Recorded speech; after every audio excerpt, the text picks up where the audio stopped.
Amados hermanos, hagamos un ejercicio mental.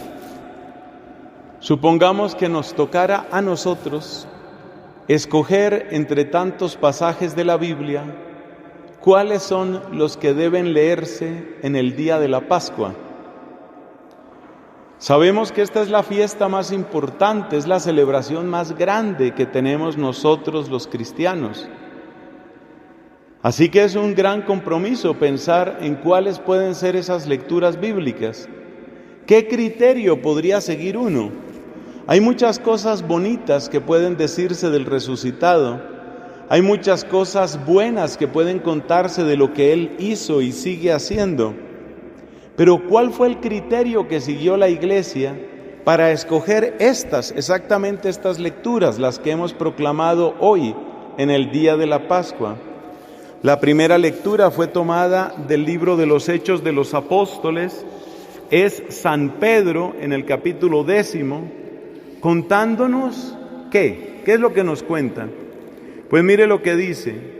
Dice aquí que nosotros hemos comido y bebido con Él después de su resurrección de entre los muertos.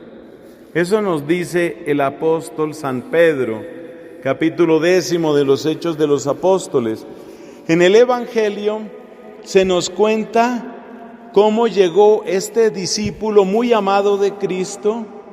Podemos decir su nombre, San Juan el Evangelista. Él entra, ve cómo están las cosas.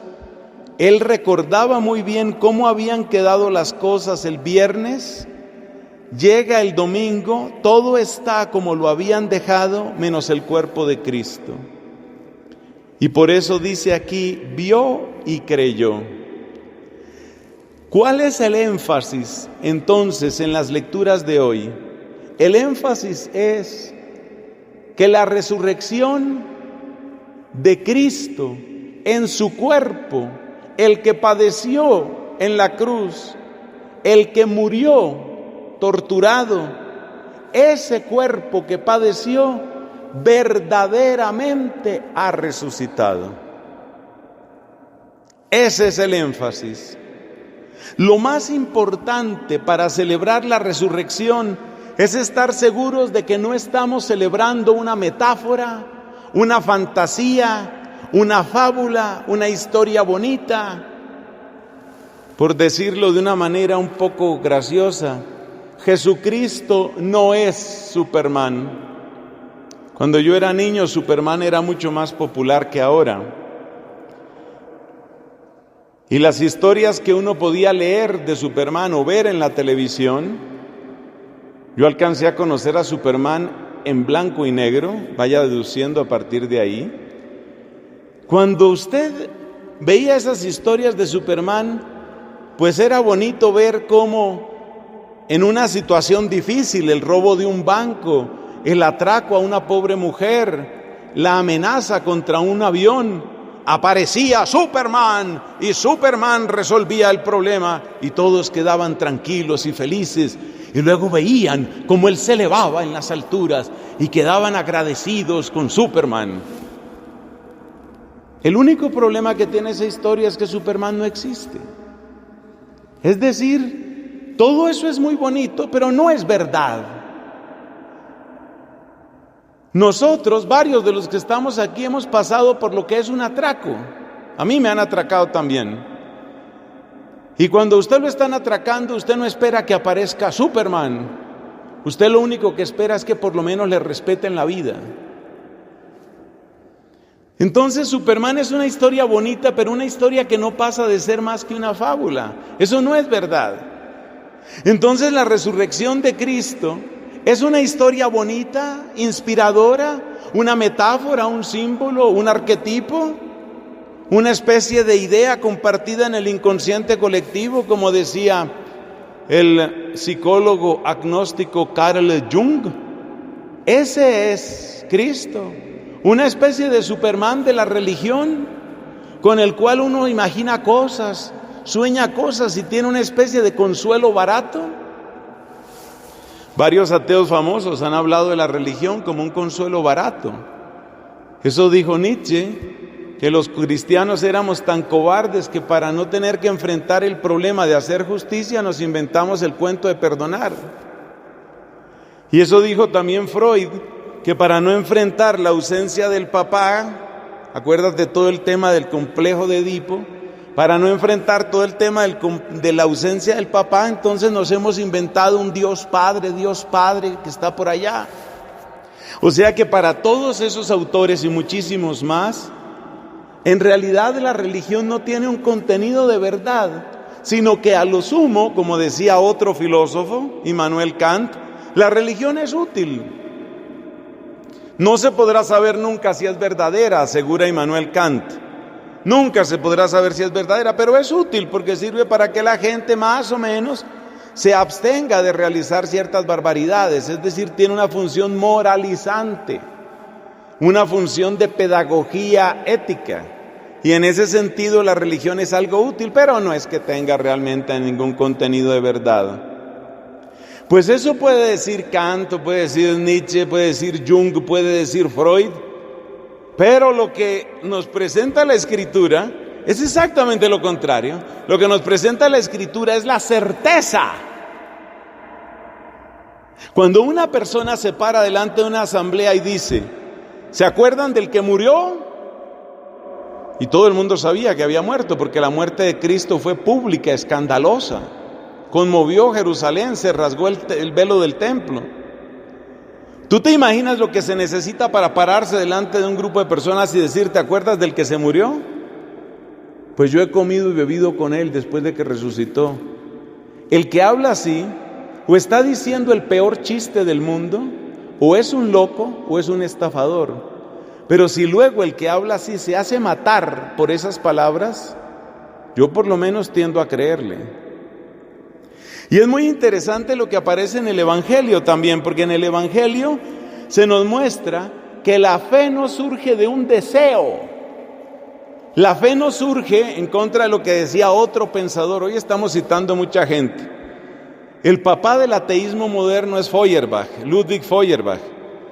Y Feuerbach fue el que soltó esa frase que cuando se la encuentran nuestros jóvenes en la universidad creen que encontraron un diamante.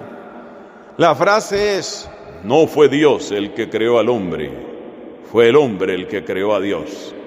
Y ya el que se encuentra con esa frase ya se va donde la abuelita y dice, está perdiendo el tiempo con sus rosarios, abuelita, no existe nada, no hay nada. Pero resulta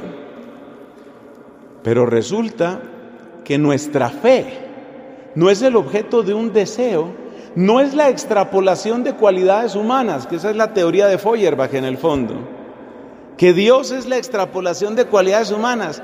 Como dirían los españoles, te has pasado 3 pueblos, no tienes idea de lo que estás hablando.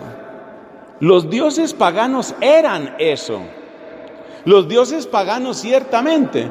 Entonces el que quería imaginarse el soldado perfecto, se imaginaba a un dios llamado Ares, el dios de la guerra. El que quería pensar en una belleza femenina absolutamente perfecta y completamente deseable, entonces se imaginó a Afrodita, y el otro se imaginó a Minerva, o a Juno, o a Zeus.